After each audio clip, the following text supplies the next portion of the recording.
Assalamualaikum warahmatullahi wabarakatuh. Teman-teman sekalian, sahabat-sahabat sekalian yang saya banggakan dimanapun Anda berada.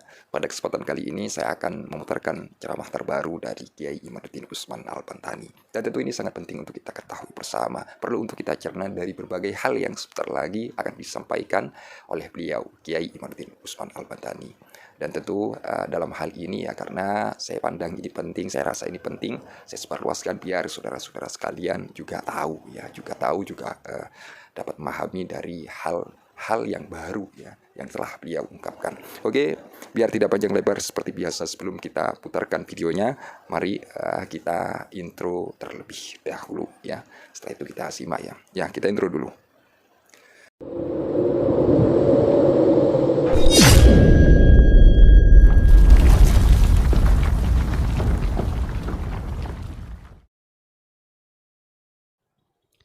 Assalamualaikum warahmatullahi wabarakatuh.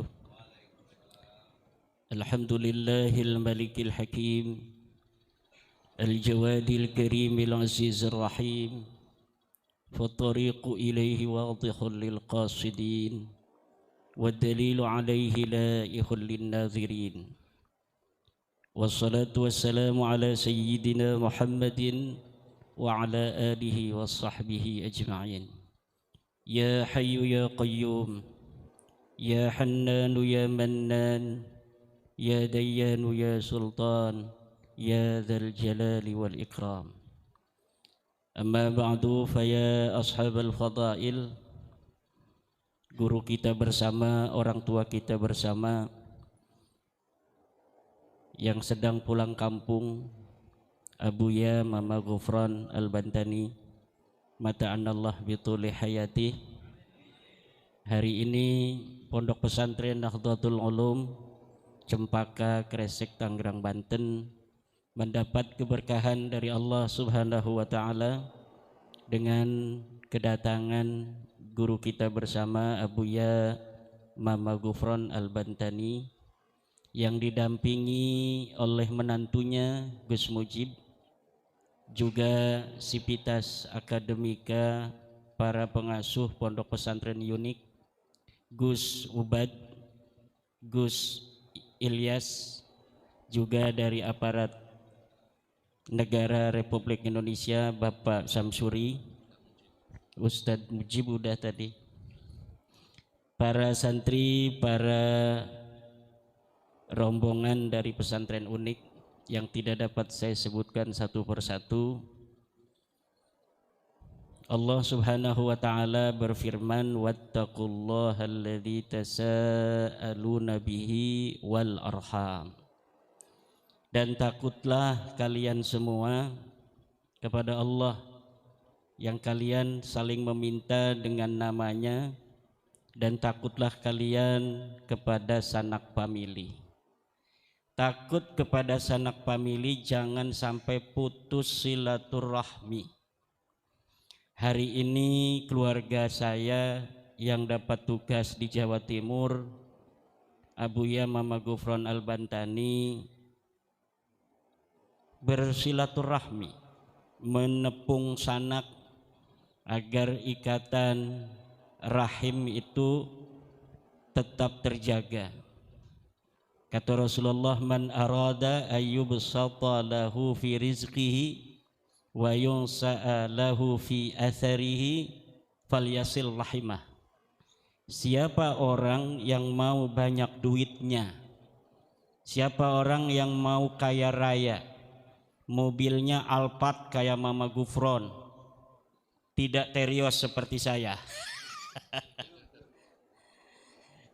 wa ayyun sa'alahu fi athari, dan siapa orang yang mau panjang umurnya, fal yasil rahimah, maka jangan sampai putus silaturahmi. Saya sebenarnya sudah mau mampir bersilaturahmi terlebih dahulu ke Abuya Mama Ghufran ketika saya ada acara di Malang di Kiai Saiful Rijal. Setelah itu ada acara diskusi di Profesor Manahem Ali di Surabaya. Saya sudah jadwalkan saya ingin bertemu dengan Abuya Mama Gufron Al-Bantani rahimahullah. Tapi ternyata setelah dari pesantrennya Kiai Saipul Rijal di Malang, acara di Surabaya itu dipercepat. Akhirnya saya tidak bisa mampir. Walaupun kalah tua, Mama Gufron lebih tua dari saya, ternyata tidak menjadi penghalang Abuya Mama Gufron untuk bersilaturahmi ke yang muda terlebih dahulu. Ini adalah contoh yang luar biasa, karena mungkin Allah sudah mencatat itu niat saya. Berarti niat saya itu, Abuya, itu sudah dicatat, dan walaupun belum sempat mampir, sudah dicatat mampir. Karena orang yang niat tahajud sebelum tidur, kemudian dia bangun sudah subuh, maka dia dihitung tahajud. Karena dia meninggalkan tahajudnya tidak diniati, niatnya pengen tahajud. Saya niat pengen silaturahmi ke Abuya Mama Gufron di pesantren Unik, kemudian karena suatu hal itu tidak jadi, itu dicatat oleh Allah sudah bersilaturahmi. Jadi tidak salah kalau misalnya Abuya Mama Gufron walaupun yang sepuh hari ini silaturahmi jasadan kepada saya, karena saya sudah silaturahmi rohanian terlebih dahulu. Dan beliau ini selain keluarga besar Banten yang dapat tugas di keluarganya di Jawa Timur, karena di Jawa Timur juga keluarga besar kita semua, bah. Orang Banten itu ya nasabnya ke Jawa Timur, ke Surabaya, ke Jogja, ke Cirebon, ke Bandung, ke Sumedang. Jadi semuanya ada ikatan rahim dengan keluarga-keluarga kita setanah Jawa, bahkan se-Indonesia. Karena dalam satu manuskrip dikatakan seluruh raja-raja besar di Nusantara seluruhnya saling kait mengait antara satu dengan yang lainnya. Bahkan ada sebuah tesis dari para sejarawan bahwa seluruh para raja-raja Nusantara itu semuanya adalah anak cucu dari Raja Salakanegara yang ada di Mandalawangi, Pandeglang.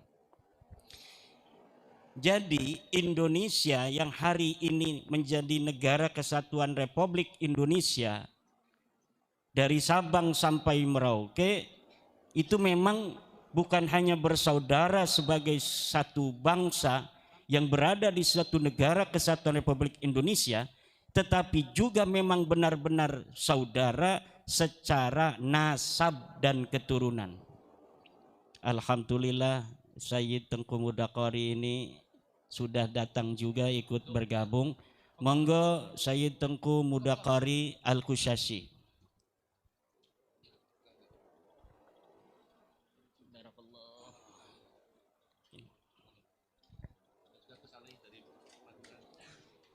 Gus Ali juga hadir ini dua kali nih saya ketemu Gus Ali nih. Monggo Gus Ali dari Madura. Orang Madura ke sini. Jangan di situ. Topinya dipakai saja enggak apa-apa. Gus Ali di sini. Kemarin habis dari Jakarta ya? Acara Bujuk siapa? Keluarga besar Bujuk Ahmad. Alhamdulillah. Monggo kopinya bikin lagi yang banyak supaya tamu-tamu kita tidak ngantuk. Saya lanjutkan lagi ya, Abah. Alhamdulillah. Indonesia bukan hanya saudara sebagai sebuah bangsa yang berada di dalam negara kesatuan Republik Indonesia, tapi Indonesia juga adalah saudara nasaban secara nasab. Jadi kalau umpamanya di tes DNA seluruh bangsa Indonesia, maka seluruh bangsa Indonesia ini tes DNA-nya saling bersaudara.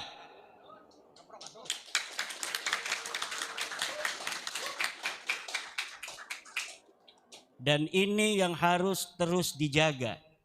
Negara Kesatuan Republik Indonesia ini adalah amanah dari para leluhur-leluhur kita, para the founding father Negara Kesatuan Republik Indonesia, guru kita para alim dan para ulama yang telah bersepakat dalam berbagai macam perbedaan dari suku bangsa, perbedaan bahasa, tetapi Indonesia adalah bersaudara dalam bingkai Negara Kesatuan Republik Indonesia, Pancasila, Undang-Undang Dasar 45 dan Merah Putih. Dan ini yang harus terus menjadi pusat perhatian setiap pemikiran anak bangsa, geretak hati anak bangsa Indonesia, untuk tidak boleh orang dari luar bangsa Indonesia kemudian ikut campur di dalam kebangsaan kita, kemudian mempengaruhi untuk bangsa Indonesia ini bercerai-berai. Kita harus lawan setiap upaya-upaya, baik dari dalam maupun dari luar, baik dari luar maupun dari dalam. Siapa orang yang sudah kita anggap menjadi bagian dari bangsa Indonesia, walaupun dengan perbedaan suku karena mereka pendatang dulunya, kalau mereka berbuat baik, mereka mau bersama kita membangun negeri kita ini, negeri warisan leluhur kita, negeri warisan daripada orang-orang tua kita, kita welcome. Tapi apabila ada di dalam hati mereka sebuah niat yang tidak baik dengan keminoritasan mereka sebagai pendatang, kemudian mereka merasa lebih baik dari kita dan merasa lebih berhak atas tanah dan air dari leluhur kita yang diwariskan hari ini kepada kita, maka kita bangsa Indonesia siap untuk melawan mereka.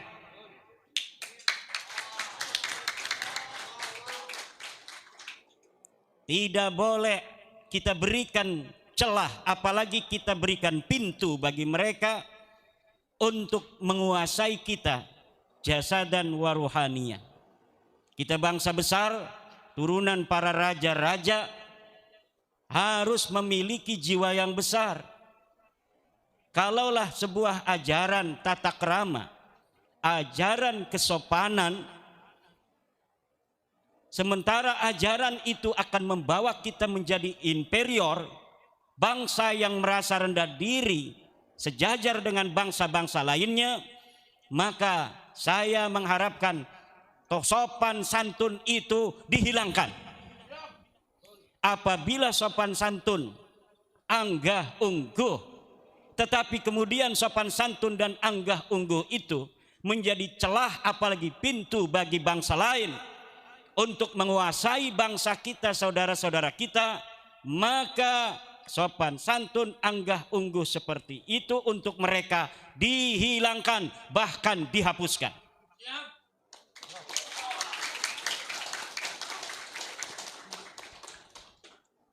Kita akan didik anak-anak kita menjadi anak-anak yang tinggi ilmu pengetahuan, tinggi akhlak, tinggi sopan santun, tapi sopan santun yang tidak akan membuat mereka menjadi inferior, menjadi sebagai bangsa yang rendah, bangsa yang tidak merasa sejajar dengan bangsa-bangsa lainnya. Kita bangsa besar, bangsa yang telah teruji di masa lalu, bangsa yang tukang perang, bangsa yang siap membela tanah air, walaupun dengan ribuan nyawa melayang dari putra-putri Indonesia zaman dahulu kala. Perang Surabaya telah membuktikan betapa putra-putri Indonesia rela untuk menghilangkan kehilangan nyawa mereka demi kemerdekaan mereka dan demi anak cucu mereka di masa yang akan datang. Itu setelah kemerdekaan. Sebelumnya di zaman-zaman kerajaan, bagaimana Majapahit berperang melawan Mongolia, Mongolia yang dapat mengalahkan Khazar, Mongolia yang dapat mengalahkan Baghdad, Mongolia yang dapat mengalahkan Eropa, tetapi ketika berhadapan dengan Jawa, dengan Majapahit, Mongolia lari terkucar kacir. pulang ke negeri mereka masing-masing.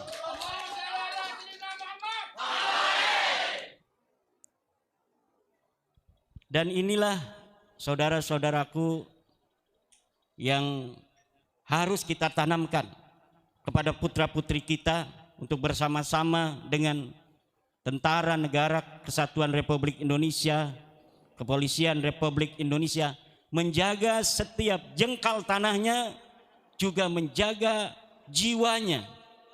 Karena cita-cita kemerdekaan Negara Kesatuan Republik Indonesia bukan hanya bangunlah badannya, tapi juga bangunlah jiwanya. Bangunlah jiwanya, bangunlah badannya untuk Indonesia Raya. Indonesia Raya, merdeka, merdeka. Negeriku yang ku cinta, Indonesia Raya, merdeka, merdeka. Hiduplah Indonesia Raya. Merdeka. Kemerdekaan itu adalah hak segala bangsa.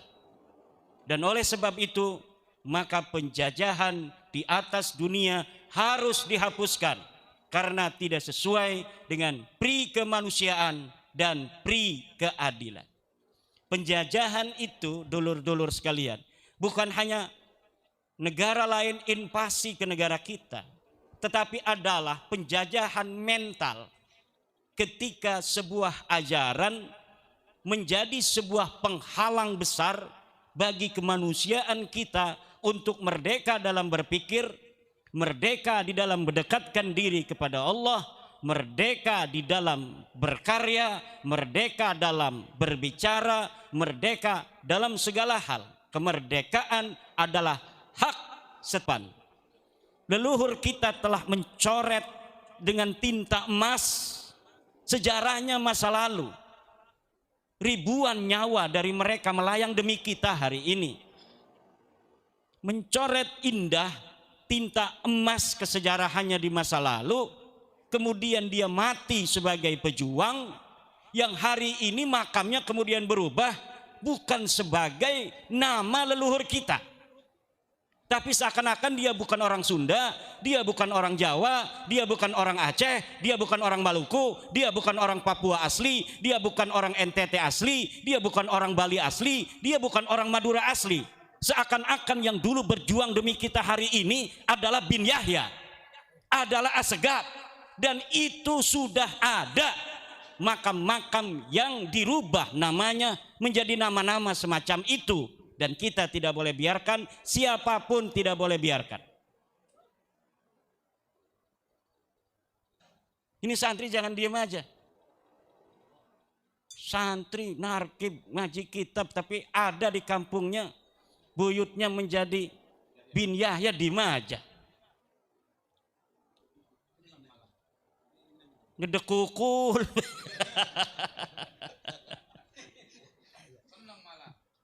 Ngopi dulu. Tidak boleh lagi. Dan ini alhamdulillah di keluarga besar kita, Abah di Jogja, itu di keluarga-keluarga Keraton Jogja beberapa makam-makam palsu. Ini makam tengahnya kosong, dibikin makam. Ini sekarang sudah dihilangkan. 26 makam sudah diluruskan kembali bahwa di situ memang tidak ada makam.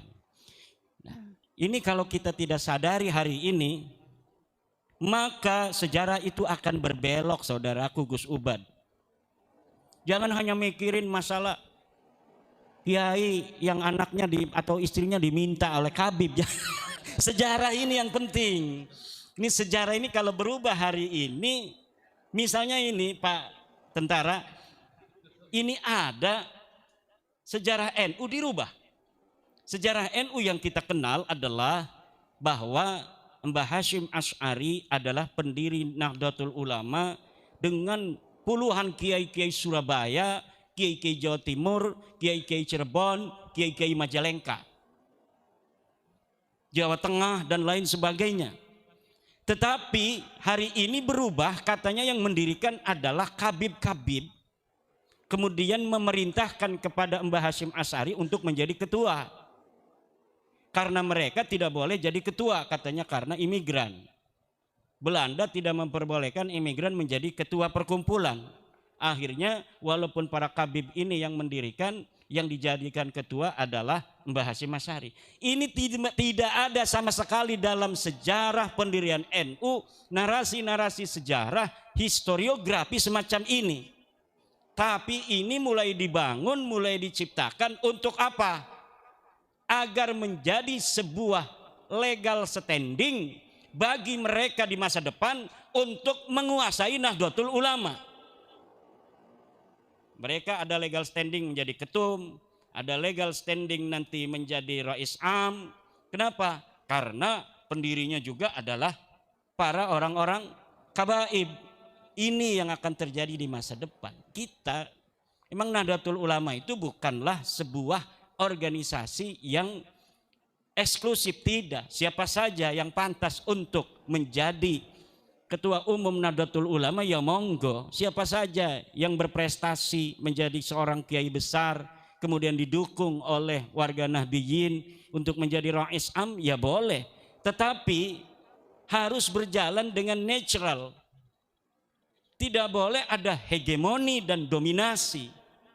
Kalau ada hegemoni dan dominasi kesejarahan yang diciptakan hari ini, maka itu akan berjalan tidak natural, akan berjalan diciptakan, dikondisikan untuk meraih sesuatu hal di masa yang akan datang. Itu yang ingin saya sampaikan. Kebetulan ada Abuya Mama Gufron sebagai penjaga gawang dari Pancasila, penjaga gawang dari Negara Kesatuan Republik Indonesia. Ini kami yang muda-muda yang menjadi striker, ada yang menjadi back, biar Abuya Mama Gufron menjadi penjaga gawang. Penjaga gawang insya Allah tidak akan kebobolan karena banyak jurusnya beliau.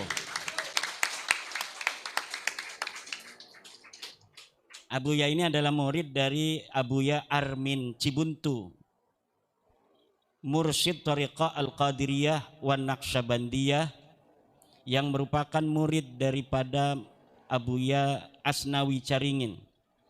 Abuya Asnawi Caringin adalah seorang mursyid thariqah dan pejuang Negara Kesatuan Republik Indonesia.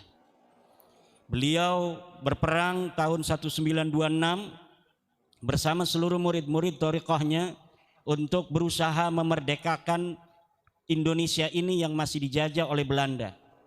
Walaupun perjuangan beliau ini belumlah tercapai, tetapi adanya perang Caringin 1926 itu telah menjadi catatan Belanda untuk bersikap lebih baik kepada bangsa Indonesia, dan menjadi catatan bahwa apabila seluruh Negara Kesatuan Republik Indonesia kemudian mempunyai kesadaran yang sama, maka saya kira tahun itu, tahun 1926 atau beberapa tahun setelahnya, Indonesia sudah merdeka. Tetapi ternyata Indonesia baru ditakdirkan Allah untuk merdeka 1945. Tentu di situ ada hikmah dari Allah Subhanahu wa taala. Kenapa harus tahun itu? Abuya Syekh Asnawi Caringin juga memiliki murid Syekh Abdul Muttalib Empang. Nah, saya mengambil thariqahnya dari jalur ini. Abuya Mama Gufron dari jalur Abuya Armin Cibuntu, saya mengambil dari Abuya Abdul Muttalib. Cuma beliau ini sater. Jadi thariqah yang sater, mempunyai murid hanya beberapa orang. Kemudian kalau Mama Armin Cibuntu waliullah masyhura. Wali Allah yang masyhur.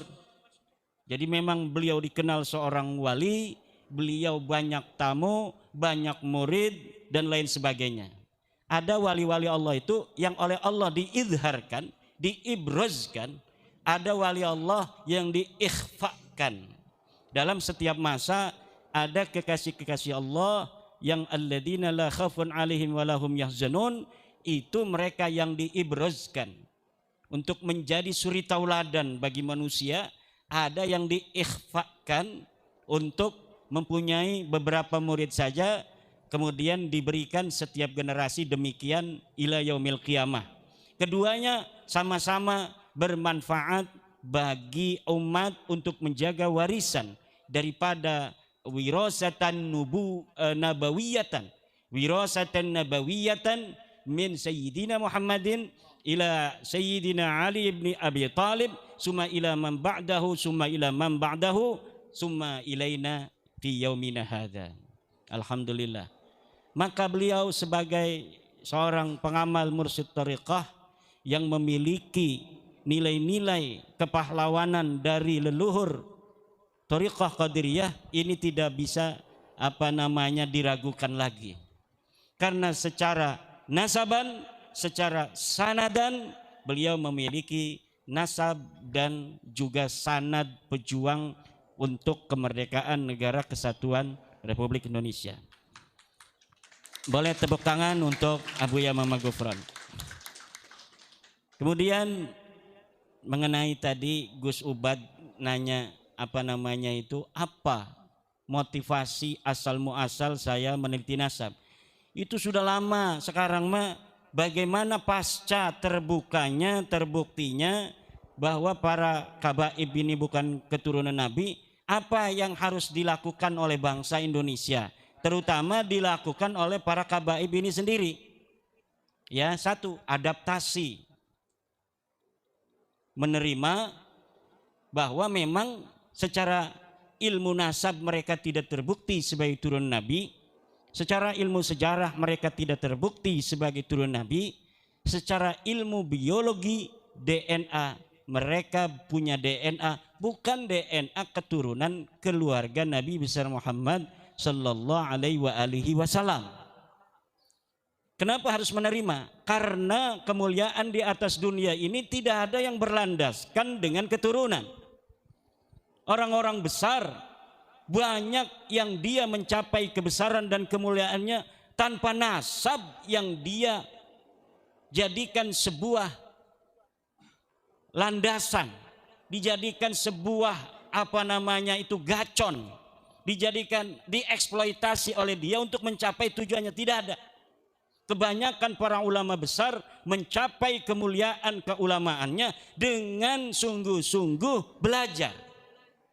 Siapa saja jadi ulama bisa, apakah dia anak orang biasa, dia anak seorang pedagang, dia anak nelayan, dia anak petani, bisa untuk jadi ulama. Kalau mau jadi presiden, tidak harus anak presiden. Kalau harus anak presiden, tentunya Tommy Soeharto jadi presiden dong. Kemudian siapa lagi? Mbak Yeni Wahid jadi presiden dong. Tapi kan nyatanya tidak. Pak Jokowi jadi presiden menggantikan Bapak Susilo Bambang Yudhoyono. Kalaulah itu harus anak presiden, yang harus jadi presiden berarti adalah AHY. Tapi nyatanya yang jadi presiden adalah Bapak Joko Widodo. Putra Solo yang sederhana, sopan santun, karena dia mempunyai niat yang baik untuk membawa bangsanya menuju kemajuan, akhirnya dipercaya oleh bangsa Indonesia dijadikan presiden. Berarti Pak Insinyur Joko Widodo menjadi presiden bukan karena nasabnya, tetapi karena prestasinya. Maka tidak ada salahnya kalau memang sudah tidak terbukti sebagai turunan Nabi, ya untuk biasa-biasa saja. Ngapain mau melawan kebenaran? Ngapain mau ngomong-ngomong bahwa DNA haram? Ini katanya DNA haram. DNA itu ilmu pengetahuan, bos.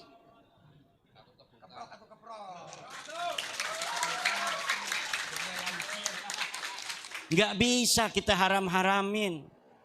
Otopsi dulu masih banyak yang mengharamkan.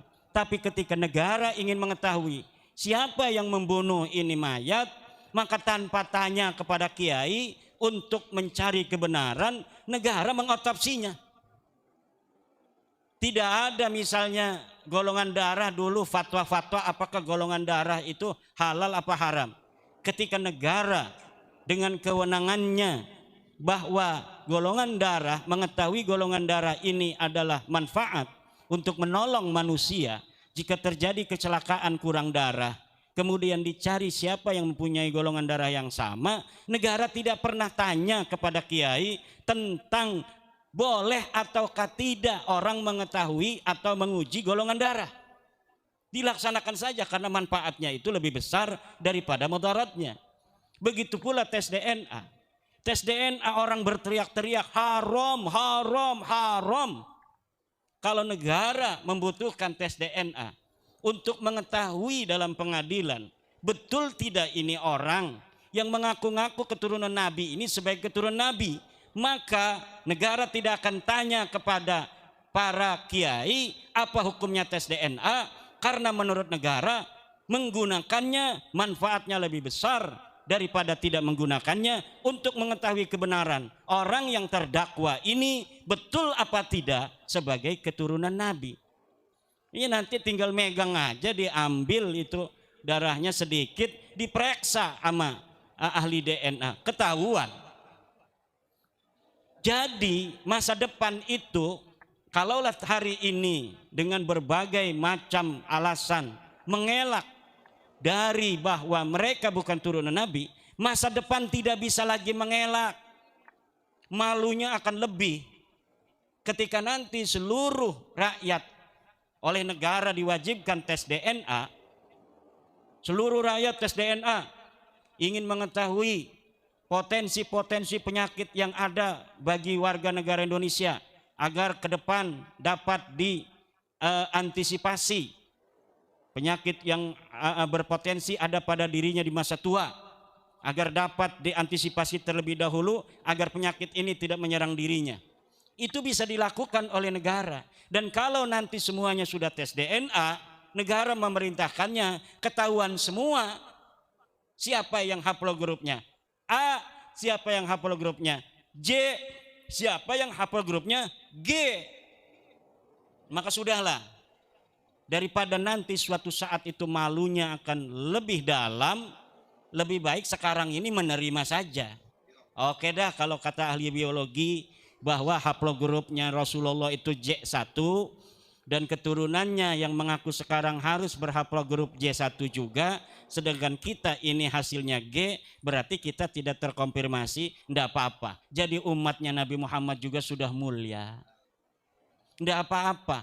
Wong semua orang juga banyak di dunia ini yang tidak mengaku-ngaku keturunan siapapun, tapi bisa dia mulia hidupnya di dunia. Dia bisa jadi apapun, apalagi di negara Pancasila seperti Indonesia ini, dulur-dulur. Siapa saja bisa jadi apa saja. Siapa saja bisa jadi dewan, siapa saja bisa jadi bupati, siapa saja bisa jadi gubernur, siapa saja bisa jadi presiden. Tidak memandang dia itu orang Bali, tidak pandang dia orang Banten, tidak pandang dia orang Papua. Dia punya prestasi, punya duit, beli partai, jadi presiden. Syaratnya beli partai. Kalau nggak punya duit beli partai susah. Mahal partai itu. Kenapa mahal? Bikinnya susah. Ngebohongnya juga susah sama rakyat. Sampai rakyat percaya kan ngebohong dulu susah juga tuh. Makanya mahal Gus Ali. Gus Ali jadi nggak kemarin dewan? Enggak juga ya? Dewan Adat Madura. Orang Madura banyak juga yang masih Balawi. Saya orang Madura mau ke Madura ditolak. Gimana nih Gus Ali nih? Iya, gimana saya ini? Menurut riwayatnya cucu daripada Raja Bangkalan. Raja Bangkalan. Iya, mau ke Madura ndak boleh. Ya, ya ini alhamdulillah, terima kasih Abuya Mama Gufron bisa silaturahmi ke pondok saya yang sederhana. Mudah-mudahan ini membawa berkah ini bagi para santri jadi kiai semua. Bah, doain. Jadi kiai semua. Kalau sudah jadi kiai bisa aja jadi presiden, Bah ya. Ada yang nanti yang jadi presiden, ada yang jadi menteri, ketua BUMN, menteri BUMN, supaya nanti teman-teman dia yang punya pondok bisa dibantu dari CSR-nya BUMN itu. Sekarang BUMN banyak CSR-nya nggak tahu kemana itu. Ya demikian, mudah-mudahan Pak Jenderal ada barokah, ada manfaat apa yang saya sampaikan. Yang pasti kedatangan para dulur-dulur saya dari Malang ini membawa berkah untuk kami keluarga besar Pondok Pesantren Nahdlatul Ulum, terutama juga untuk bangsa Indonesia dan juga untuk para keluarga kita, saudara kita, para habaib itu bah. Insya Allah bawa berkah untuk mereka juga, yaitu berkah kesadaran bahwa ternyata memang selama ini mungkin kami ada salah. Dan kami akan memperbaiki diri hidup seperti bangsa Indonesia lainnya. Kalau bisa itu nggak usah pakai marga-marga begitu. Nggak usah pakai marga-marga yang nanti sampai kapanpun akan ditengarai oleh orang bahwa dia bukan orang Indonesia. Udah namanya Sutrisno, Joyoboyo, Sukonegoro, begitu aja. Kalau misalnya ada di Sunda, ya namanya Sutrisna, Ujang, itu lebih berasimilasi, masa depan mereka bisa jadi presiden. Kenapa namanya sudah Ujang, sudah Samlawi, sudah Samsuri. Tapi kalau namanya ini masih nama-nama yang tidak mencerminkan keindonesiaan, ada sesuatu di bangsa Indonesia. Nggak bisa katanya. Masa kita bangsa Indonesia mau punya pemimpin bukan bangsa Indonesia. Tetapi kalau mereka hari ini mengganti nama-nama mereka, menghilangkan kekhasan nama-nama itu untuk anak cucu mereka, 50 tahun lagi bisa saja di antara mereka menjadi pemimpin bangsa kita. Dengan syarat tidak lagi mengucapkan, meninggikan lebih bangsanya daripada bangsa kita. Kotanya daripada kota-kota kita. Kita kotanya adalah Banten, Malang, Surabaya, Bandung, Sumedang, Brebes, Banyuwangi. Itu yang harus kita tinggikan. Jangan lagi ada kata-kata ya Tarim, ya Tarim. Itu provinsi mana, kabupaten mana? Cari di peta Indonesia ndak ada. Ndak boleh itu bangsa Indonesia nyanyi-nyanyi sebuah kota, meninggikan sebuah kota dari kota-kota yang ada di Indonesia. Yang harus ditinggikan adalah Banda Aceh, Medan, Jambi, Riau, Lampung, Maluku, Sulawesi. Begitu yang harus ditinggikan oleh bangsa Indonesia. Yang harus dinyanyikan oleh bangsa Indonesia. Karena nyanyi-nyanyi begitu sihir. Sihir untuk anak-anak kita. Kemudian untuk menjadi bangsa inferior. Seakan-akan kota saja kita lebih mencintai kota lain yang bukan kota di Indonesia daripada kota kita. Daripada Serang kita, Tangerang kita, Malang kita, Gresik kita, Solo kita. Ini saudara-saudara yang harus kita pikirkan. Demikian, wallahu huwal muwaffiqu ila aqwamit thoriqin. Wassalamualaikum warahmatullahi wabarakatuh. Jadi kurang lebih seperti itu. Sangat-sangat luar biasa sekali dari apa yang baru saja beliau ungkapkan, dan tentu saya rasa ceramah tersebut sangat penting untuk kita ketahui bersama. Ya, untuk kita cerna, untuk kita pahami dari berbagai hal yang telah diungkap, disampaikan ya secara tegas oleh beliau Kiai Imaduddin Usman Al-Bantani. Kalau kita lihat dari judul di dalam video tersebut ya, karena baru saja itu disiarkan secara live ya. Kalau kita lihat di sana ada juga Tengku Muda Kori ya. Ada juga Tengku Muda Kori, ada juga Mama Gufron ya, karena dari Mama Gufron ini, dari keluarga Mama Gufron ini, kalau tidak salah ini ke rumah Kiai Imad, jadi seperti itu ya. Ke rumah Kiai Imad, kalau dilihat dari judulnya itu Silaturrahim ya, Silaturrahim Abuya Mama Gufron Al-Bantani bersama Kiai Imaduddin Usman Al-Bantani, Kresek, Tangerang ya. Kalau kita lihat juga di deskripsinya ya, di deskripsinya silaturrahim Abuya Mama Gufron Al-Bantani bersama Kiai Imaduddin Usman Al-Bantani, Gresik, Tangerang, Yayasan Pondok Pesantren Unik Nusantara Pancasila Malang, Jumat 17 Mei 2024. Dan mungkin itu saja dari Al-Fakir atau Official ya untuk info pada kesempatan kali ini. Kurang lebihnya apabila ada kekeliruan, kesalahpahaman dari apa yang telah saya lontarkan, saya pahami seperti itu. Al-Fakir atau Official mohon maaf sebesar-besarnya. Itu ya. Akhirul qaul ihdinas siratal mustaqim. Assalamualaikum warahmatullahi wabarakatuh. Terima kasih.